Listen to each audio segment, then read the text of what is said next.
آپ کے اخلاق کا اچھا ہونا، آپ کے اخلاق کا اچھا ہونا، یہ 3 چیزیں اگر کسی انسان کے اندر ہیں، اس کا عقیدہ درست ہے، اس کا عمل بھی ہے، اور عمل کے ساتھ اخلاق بھی ہے، تو وہ اللہ رب العزت کے جو مقرب بندے ہیں ان بندوں میں سے ہے، اور اس کے لیے کیا ہے؟ اللہ رب العزت کی نعمتیں ہیں، اس کے لیے جنتیں ہیں، اور اس کے لیے ہی تمام جو انعامات ہیں وہ ہیں۔ اب آگے چلتے ہوئے اگلی آیت کو لیتا ہوں، اور اس میں یہ چونکہ آیت بھی طویل تھی اور اس میں احکامات بھی طویل تھے، اس کو ہم نے بڑی تسلی کے ساتھ سمجھ لیا۔ آپ میں سے کسی کا اس میں سے کوشچن ہے تو وہ ضرور کر سکتا ہے۔ یہ کوئی خطاب کی صورت نہیں ہوتی، میں بار بار ایک چیز عرض کرتا ہوں کہ اس میں آپ مجھ سے روک کے بات پوچھ سکتے ہیں، بتا سکتے ہیں، کوئی چیز سمجھ نہیں آ رہی تو اس کو سمجھ سکتے ہیں۔ تو یہ بارہا میں کہہ رہا ہوں کہ یہ کلاس کی صورت ہوتی ہے، خطاب کی صورت نہیں ہوتی۔ خطاب اس میں قطعاً مقصود نہیں ہوتا۔ تو اگر کسی کو یہ فیل ہو کہ یہ خطاب ایک طرف سے ہو رہا ہے تو وہ یقیناً پھر یہ بھی اچھی بات نہیں ہوگی۔ آپ لوگوں کو چاہیے کہ مجھے آگاہ کریں اور بتائیں اور پوچھیں، اس میں سے جس چیز کی سمجھ نہیں آ رہی اس چیز کو پوچھیں، میں انشاءاللہ جس قدر اللہ رب العزت نے چاہا تو اس میں سے جو ہے وہ چیزوں کو بتانے کی کوشش کروں گا۔ ہاں، اگلی آیت کریمہ ہے وَلَكُمْ سوری اگلی آیت کریمہ جو ہے وہ ہمارے پاس ہے، یا ایھا الذین آمنوا کتب علیکم القصاص فی القتلى الحر بالحر حر والعبد بالعبد والانثى بالانثى فمن عفی له من اخیہ شیء اتباع بالمعروف واداء الیہ باحسان ذالک تخفیف من ربکم ورحمۃ فمن اعتدى بعد ذالک فلہ عذاب عظیم۔ قصاص کے بارے میں ایک ہی بات عرض کر کے پھر اس کے بعد ہم کلاس کا اختتام کریں گے۔ قصاص کیا ہے؟ بیسیکلی یہ قصاص یعنی اگر ترجمہ پڑھیں تو اے ایمان والو، تم پر ان کے خون کا بدلہ قصاص فرض کیا گیا ہے، جو ناحق قتل کیے جائیں، آزاد کے بدلے آزاد اور غلام کے بدلے غلام اور عورت کے بدلے عورت، پھر اگر اس کو یعنی قاتل کو اس کے بھائی یعنی مقتول کے وارث کی طرف سے کچھ یعنی قصاص معاف کر دیا جائے تو چاہیے کہ بھلے دستور کے مطابق موافق پیروی کی جائے اور خون بہا کو اچھے طریقے سے اس مقتول کے وارث تک پہنچا دیا جائے۔ یہ تمہارے رب کی طرف سے رعایت اور مہربانی ہے۔ سنیریو کو تھوڑا سا ذہن میں رکھیں۔ جس وقت یہ آیات کریمہ نازل ہو رہی ہیں، آپ سب کے علم میں ہے کہ وہ زمانہ جاہلیت تھا۔ حضور کے آنے سے پہلے جو حالات تھے، اگر کسی کے اونٹ کی ٹانگ بھی کٹ گئی ہے تو 100 سال تک جو ہے وہ قتل ہوتا رہتا تھا۔ 100 سال تک لوگ ایک دوسرے کو قتل کرتے رہتے تھے، اس خاندان کے اس کو، اس خاندان کے اس کو، تو بعد درمیان میں کسی بکری کی نکل آتی تھی یا کسی اونٹ کی نکل آتی تھی۔ اسلام آیا، جہالتوں کا خاتمہ ہوا، حضور آئے، تمام طرف روشنیاں پھیلی۔ اب پر امن ماحول کے لیے یہ ایک قاعدہ کلیہ دیا، یعنی ان کے ہاں ایسا تھا کہ اگر غلام کسی کا قتل کر دیا گیا ہے تو کوئی نہیں، خیر ہے، اور اگر وہ قتل کر دیا گیا ہے آقاؤں میں سے تو پھر خاندان کے خاندان صدیوں لڑتے تھے اور قتل و غارت کرتے تھے، پھر اسی میں اپنی عزت اور اسی میں اپنا وقار اور اسی میں اپنی غیرت دیکھتے تھے، جبکہ یہ بات بالکل غلط تھی۔ اسلام نے اس کو ٹوٹلی کنڈم کیا۔ اسلام نے کہا ایسی بات نہیں ہے، قصاص کا جو پیٹرن ہے وہ دیا اسلام نے، اور اسلام نے کہا کہ جو کوئی جان بوجھ کے کسی غلام کو قتل کرے گا تو جو قتل کرے گا اسی کو واپسی قتل کیا جائے گا، اور یہ تمہارے اوپر لازم چیز ہے۔ یہ بیسیکلی امن قائم کرنے کے لیے ہے، یعنی خاندان میں سے کسی اور کو قتل نہیں کیا جائے گا، اس پرٹیکولر ایک شخص کو قتل کیا جائے گا۔ وہ کیا کرے؟ اگر وہ غلاموں میں سے ہے تو غلام قتل کیا جائے گا، اگر وہ سرداروں اور آقاؤں میں سے ہے تو ان میں سے کسی کو قتل کیا جائے گا، تو ایک کے بدلے ایک۔ اسی طرح سے پھر دیگر بھی ہے، آگے چل کے سورہ مائدہ میں ہماری یہ بحث تفصیل کے ساتھ آئے گی۔ یہاں میں صرف آپ کو قتل کی اقسام کے طور پہ چند چیزیں بتا دیتا ہوں کہ قتل کی اقسام کون سی ہیں۔ قتل ایک تو ہوتا ہے عمد، آپ لکھ لیں اگر لکھنے کی سہولت بلکہ ہونی چاہیے، میں نے سب پہ لازم کیا ہوا ہے کہ آپ کے پاس قلم ہونا چاہیے، باوضو ہونے چاہیے اور قرآن مجید ہونا چاہیے۔ باوجہ مجبوری اگر کسی کے پاس نہیں ہے تو وہ ایکسیپشنز جو ہیں وہ ہر وقت ہوتی ہیں۔ قتل عمد، ارادے کے ساتھ قتل کرنا، کہ اگر آپ نے ارادہ کیا، ارادے میں آپ نے اس طرح کا ہتھیار بھی اٹھایا کہ جس سے قتل ہو جانا ہے، تو یقیناً وہ بہت بڑا گناہ ہے، اور اس کے بدلے میں کیا ہے، وہ آپ کو ہر صورت جو ہے وہ دوسرے شخص کو یا قتل کرنا ہے یا بدلے قصاص میں دیت دینی ہے یا اس کو قتل کرنا ہے۔ یہ ایک جو ہے وہ قاعدہ اور کلیہ جو ہے وہ دیا۔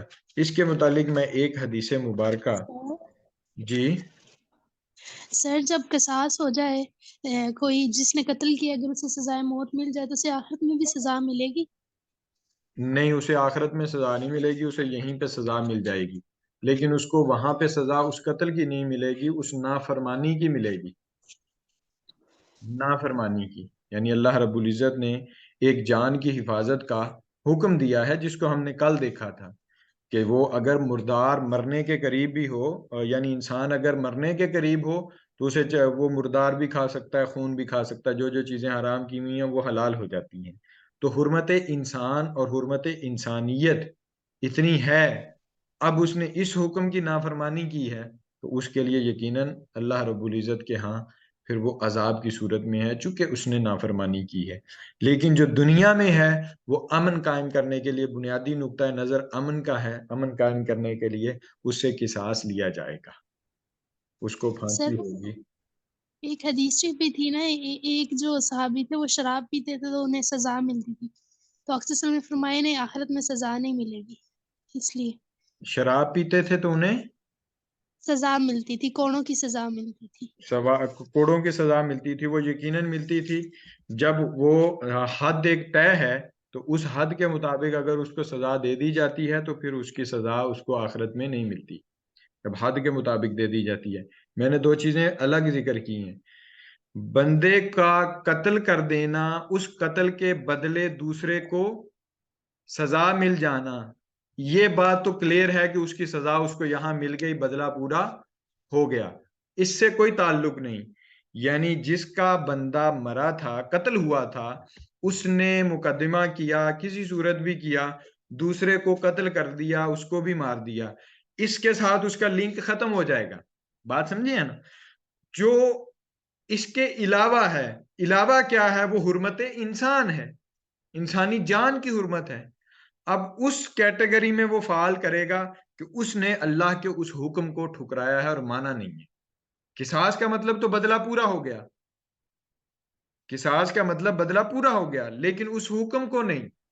ٹھیک، اب اگر کوئی شراب پینے والا شراب پی کے وہ مار تو کھا لیتا ہے، لیکن اگر کسی کا نقصان بھی ساتھ کرتا ہے، کسی کا نقصان بھی ساتھ کرتا ہے تو وہ ایک الگ کیس میں چلا جائے گا۔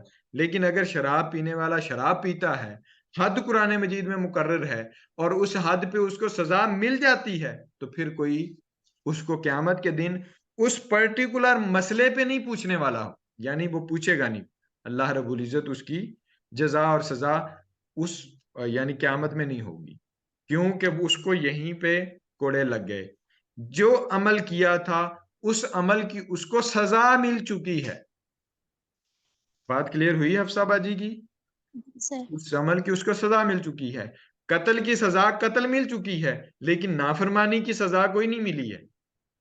جی جو سر انسان کی جان کی حرمت، آگے چل کے یہ بات آئے گی مزید، اس کو میں ایلیبوریٹ کروں گا، بیان کروں گا، آگے چل کے یہ بات آئے گی انشاءاللہ، تو وہاں پہ بھی اس کو ہم ذکر کر لیں گے۔ پہلی چیز جو ہے وہ میں نے آپ سے عرض کر دی کہ یہ جو قتل عمد ہوتا ہے، ارادے سے قتل کرنا ہے، یہ جو ہے وہ گناہ کبیرہ کا مرتکب ہو جاتا ہے انسان، اور اس میں قصاص میں قتل کے طور پر قتل کیا جاتا ہے۔ تیسری چیز یہ ہے کہ اس میں اگر وہ رسا چاہیں تو وہ دیت لے سکتے ہیں، وہ دیت لے سکتے ہیں سر ایک کوشچن تھا، جی جی۔ یہ نیٹ ورک جب ڈسکنیکٹ ہوتا ہے تو کوئی امپورٹنٹ بات رہ جاتی ہے تو اس کا کیا سلوشن ہو سکتا ہے؟ آپ سے آڈیو شیئر کی جا سکتی ہے۔ ہاں چلیں یہ ٹھیک ہو گیا، وہ کافی دیر نا ڈسکنیکٹ رہا ہے تو یہ تفصیل درمیان میں ساری وہ جو ہے نا وہ نکل گئی۔ چلیں آپ سے یہ آڈیو شیئر کر دیں گے، کوئی ایشو نہیں ہے، گروپ میں شیئر کر دیں گے، آپ سے پرسنلی شیئر کر دیں گے، آڈیو شیئر کی جا سکتی ہے۔ تو مقتول کے جو چلیں ورثاء تھینک ہیں یو۔ ان کی شرائط پہ جو ہے وہ جتنا چاہیں، اب آگے جا کے اس کی تفصیل آئے گی، کل بتاؤں گا کہ قتل کی دیگر اقسام کتنی ہیں۔ ابھی چونکہ وقت ہمارا 1 منٹ رہ گیا، ختم ہو جائے گا، درمیان میں بات رہ جائے گی، تو میں اس کو یہیں پہ کمپلیٹ کر لوں۔ قتل عمد جو ارادے سے قتل کیا جائے اس کو کہتے ہیں، اور اس پر پورے کا پورا یا بندہ قتل کیا جائے گا جواب میں، یا دیت دی جائے گی۔ کتنی دیت ہوگی وہ آگے چل کے ڈسکس کروں گا، وہ خاص پرٹیکولر نام ہیں، اونٹوں کی تعداد ہے، کتنے دینے ہیں، بنت لبون ہے، بنت مخاد ہے، ابن لبون ہے، اور اسی طرح سے حکا ہے۔ تو یہ مختلف اقسام ہیں، کل ہم ان پر بات کر لیں گے کہ دیت ہے کتنی۔ لیکن دیت بھی ایک طریقہ ہے جان بچانے کا، انسانی جان بچانے کا۔ کل بتاؤں گا کہ اس میں کتنا بڑی حکمت مضمر ہے، کل انشاءاللہ مزید بات ہوگی۔ کوشچن ہے کسی کا تو وہ گروپ میں کر سکتا، ابھی چونکہ وقت ختم ہو جائے گا تو بلا جھجک کوشچن کر لیا کریں، کوئی ایسا ایشو نہیں ہے۔ آپ نہیں کرتے ہیں کوشچن، مجھے اس چیز کا بڑا ہی دکھ ہے، بڑا ہی دکھ ہے۔